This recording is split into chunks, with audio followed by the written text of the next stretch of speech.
ಇದೀರಾ, ಬನ್ನಿ ಇಲ್ಲಿ. ಏನ್ರಿ?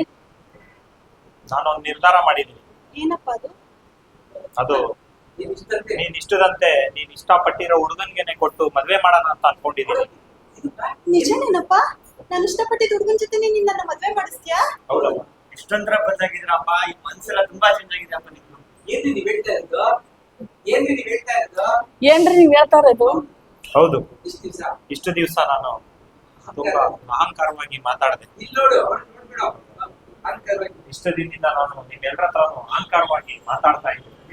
ನಾನು ಹೇಳಿದ್ದೆ ನಡೀಲಿ ಅಂತ ನಾನು ಇದು ಮಾಡ್ತಾ ಇದ್ದೆ. ನಾನು ಹೇಳಿದ್ದೆ ನಡಿಬೇಕು, ನನ್ನಂಗೆ ಇರ್ಬೇಕು ಅಂತ ಆಸೆ ಪಡ್ತೀನಿ. ನಾನು ಹೇಳಿದ್ದೆ ನಡಿಬೇಕು, ನನ್ನ ಇಷ್ಟದಂತೆನೆ ಇರ್ಬೇಕು ಅಂತ ಹೇಳ್ಬಿಟ್ಟು ನಾನು ಯೋಚನೆ ಮಾಡ್ತಾ ಇದ್ದೆ.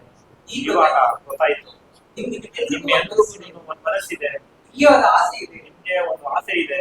ಆ ಆಸೆ ಆ ಆಸೆನ ಈಡೇರ್ಸೋಣ ಅಂತ ಹೇಳ್ಬಿಟ್ಟು ನನ್ನ ಕರ್ತವ್ಯ ಅಂತ ಗೊತ್ತಾಯ್ತು. ಅದು ಕರ್ತವ್ಯ ಅಂತ ಗೊತ್ತಾಗಿದೆ.